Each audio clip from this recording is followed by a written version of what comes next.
Sram. Ovo je hrvatska tinejdžerska serija o kojoj pričaju svi balavci tu negdje mojih godina. Inače ne gledam naše serije, zato kaj su sranje inače, ali rekao ajde da dam šansu. Tako da sam pogledao Sram i sad mi je jasno zašto se tako zove. Sram nije fora. A niste ni vi jer znam da niste lupili ni like, a ni subscribe. 70% vas. Sramota, kama, nemojte biti takvi. Jedan klik doslovno. Epizoda 1.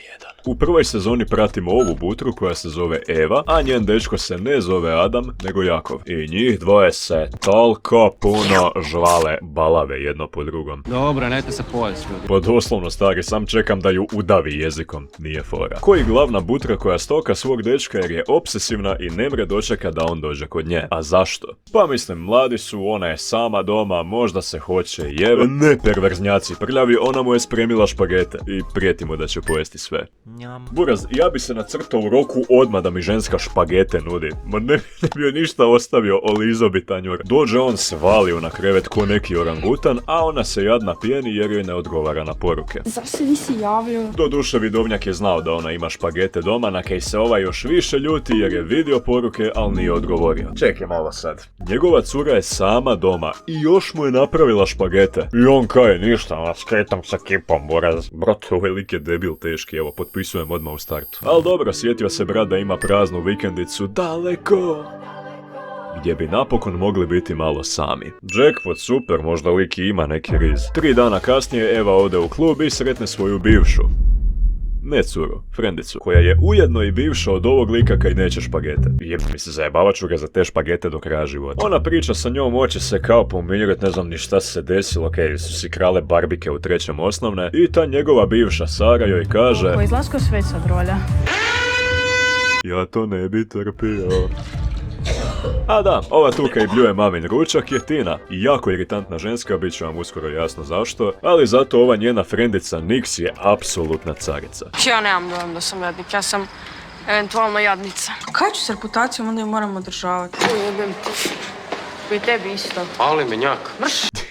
Epizoda 2. Špagetan je odveo svoju damu na vikendicu, ali je iz nekog razloga poveo ovog pjetla i sad se njih dvoje ne mogu seksat. Jer je frajer drito iznad njih. Ne, ovaj lik, majke mi, nema jednu moždanu stanicu u glavi. Eva je ponovno stalkerica i prčka Jakovu po mobitelu te uoči poruku od one njegove bivše.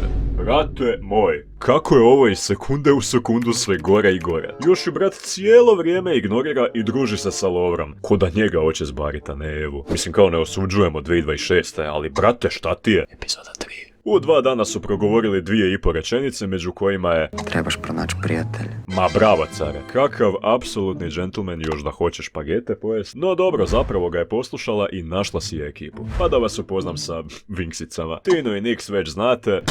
Kako nije bio na Grindru, ja sam jajovod. Nora, ženska koja sjedi sa njom u klupi, draga, pristojna, normalna ženska. Vanessa, ona će se sama predstaviti. Ja sam cigla, kako niste skužila. Okej, boss. I Eva nam je glavna. Za sad. Pozvala je cure kod sebe doma i klasika, tračaju, jepaju na kvadrat i pričaju o tome kako da budu popularne u školi. Jo, disgusting, ali dobro. Najpametnije da se neka od vas zbari s nekim od tih četvrtaša. Disgusting, ali nije dobro. Epizoda 4.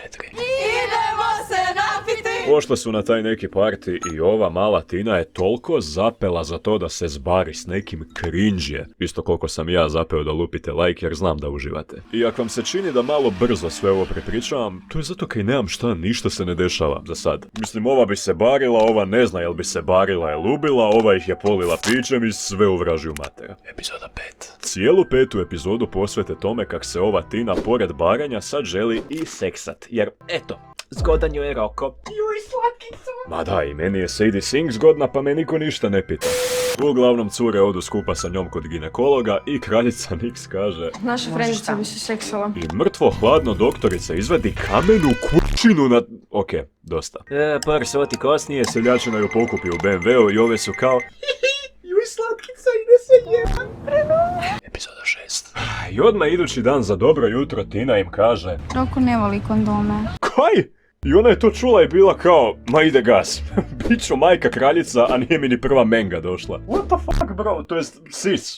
Sis, what the fuck? I ženska mu je iz nekog razloga slala gole fotke koje su se proširile po školi. I njeno opravdanje za to... Nisu gole, samo gornji dio. Aha, samo cice, jebno. Zapravo kad malo bolje razmislim, ova serija je super da skontate šta nikad ne biste trebali raditi. Hell yeah. Eva je saznala da joj se dečko nalazi sa bivšom. Tek sad. Di si bila u petak?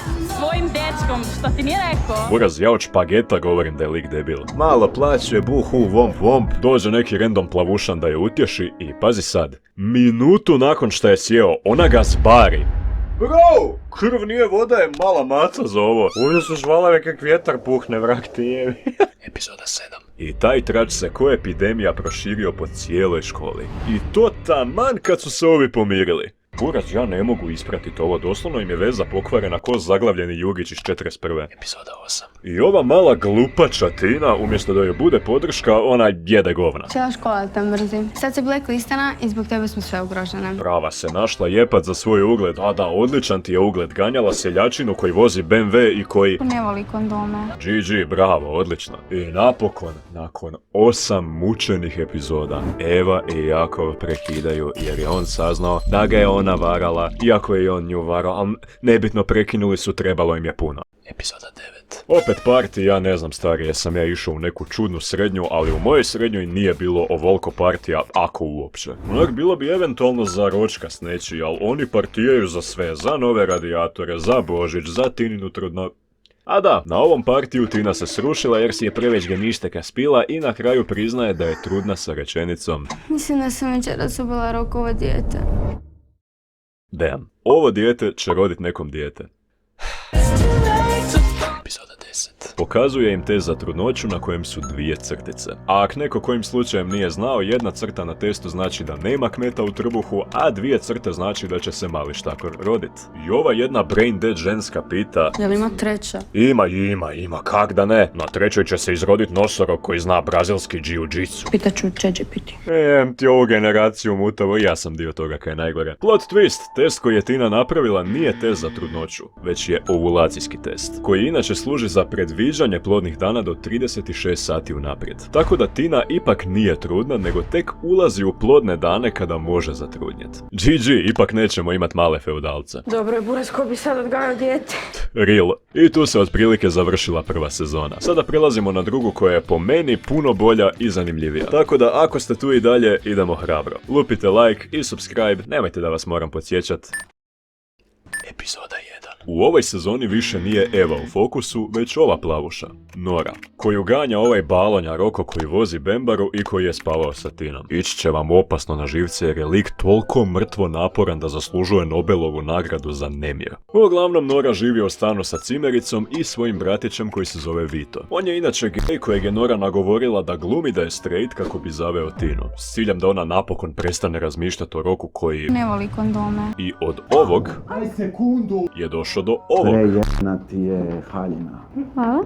Da. Riz. Usporedno s tim Nora je Roku rekla da otkaže taj neki party, 300 ti valjda u cijeloj seriji, kako Tina ne bi opet nešto probala sa njim. Ali feudalac za uzvrat traži da Nora ide sa njim na dejt da mu se iskupi. Kakav švaler ljigavi. Epizoda 2. I ona glupača pristane na taj dejt kao sam da ga se riješi. Curo, otvorila si Pandorinu kutiju, lik te ne bu upustil na miru do nove godine. No zanimljiva stvar je ta da niko ne zna da je Nora izašla sa njim. Što je čudno jer si inače cure sve govore, a ona im je slagala da, pazi sad, Drži instrukcije ubogoj djeci u petak navečer. stara, pa prije bi povjerovao u horoskop nego u to. Epizoda 3. Nešto se pročulo da je Roko bio vani sa nekom ženskom, ali niko ne zna s kojom.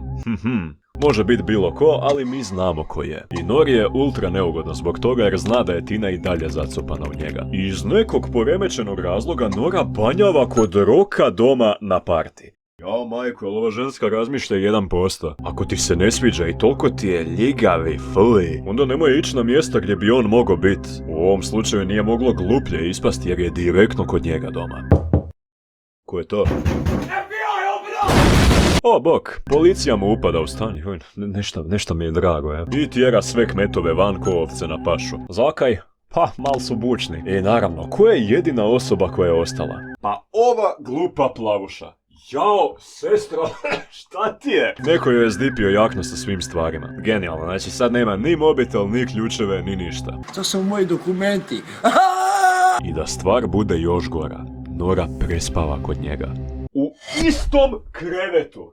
Vrag te jebi. Epizoda 4. Opet organiziraju partiju, ja ne znam više odakle im para, svega mi. Ja kad jedan ročkas organiziram, već unaprijed računam koliko ću bankrotirati da ću jest kruh i paštetu narednih mjesec dana. Roko joj se opet upucava sa valjda najgorim uletima ikad. Zašto ti to radiš? A vidi kako mi gledaš, da se praviš da ti se ne sviđam. I onda mu Nora pošteno kaže: Ne sviđaš mi se. Cijeli si fake. Nakon čega se brat naduri i ode i, pazi sad ovo, Lavuša dotrči do njega, izbari ga. What the fuck? Epizoda 5. Iduće jutro, ona se budi u njegovom krevetu.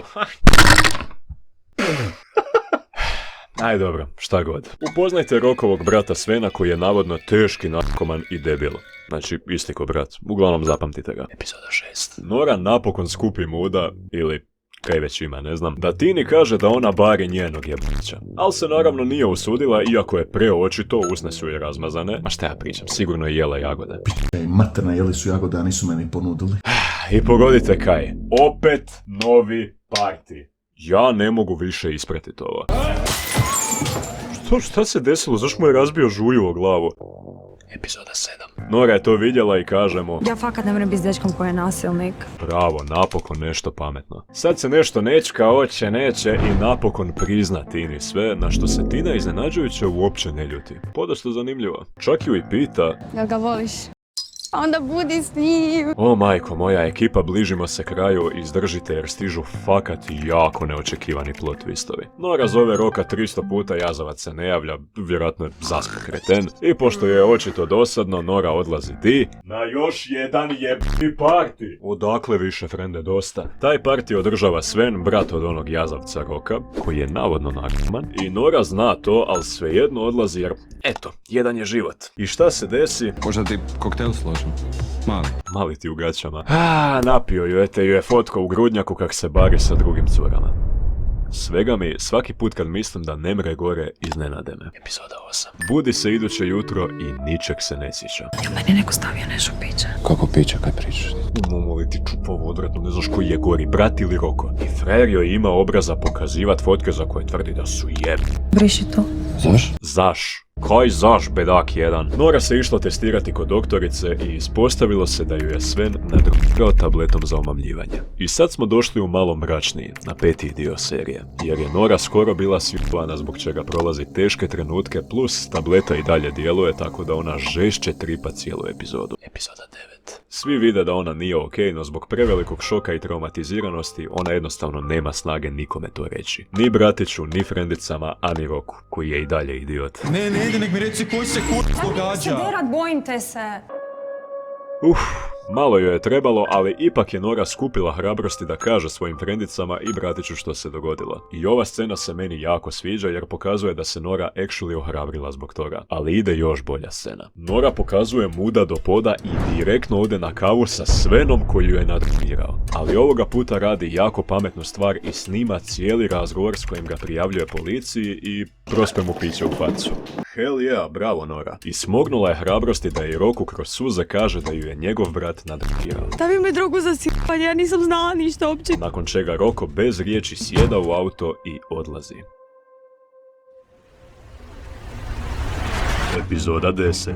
Odlazi prebit brata jer mu je drugirao curu. Damn, okej, Roko, možda imaš mali respekt. I tak malo se šibaju i obojica završavaju na muri jer su se potukli. Za to vrijeme Nora šprinta s jedne strane na drugu. Prvo dođe do stana gdje su se potukli, ali nema ih, i onda odjuri na policiju da priča sa Rokom. I sad vidiš koliko mi je cijela obitelj s***na i koliko smo bolesni. Real, to uključuje i tebe, feudalac. Nema me svat. Au, jel se to njihova priča privodi kraju? Jel ovo prekid svih prekida za sva vremena ikada? Lik se seli u Amsterdam. Oho, znači ima se para. Uglavnom Nora se kao pomirila sa tim iako je zaljubljena preko ušiju i Vito i Cimerica joj govore da ga ode zaustavit. Mislim kao, okej, kužim, ali brate, lik si je zacrto da ide u jebnu Nizozemsku. Mislim da tu povratka nema. Ili možda ima. Ne, nema, zato što mu Nora iskreno kaže da ga voli i sve i da ne mre tak pobjeć, na šta on kaže: To tak ispadne. Ajme, koji debil. Frajer sam ode i ostavi curu u suzama. I tako, čini se da će se serija ovako završiti. Roko je samo otišao za Amsterdam. ipak ostajem. Oh hell ja, ipak imamo sretan kraj. I kao šlag na vrhu torte, pojebu se. Wow, čarobno. Ispričavam se na cringe-u. I na kraju se skupa odsele u Amsterdam gdje se završava druga sezona.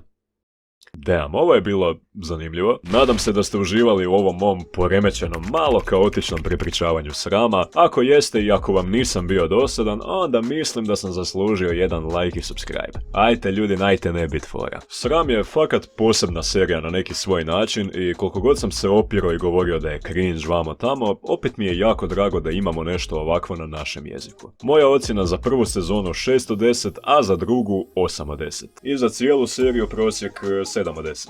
Very good, very nice.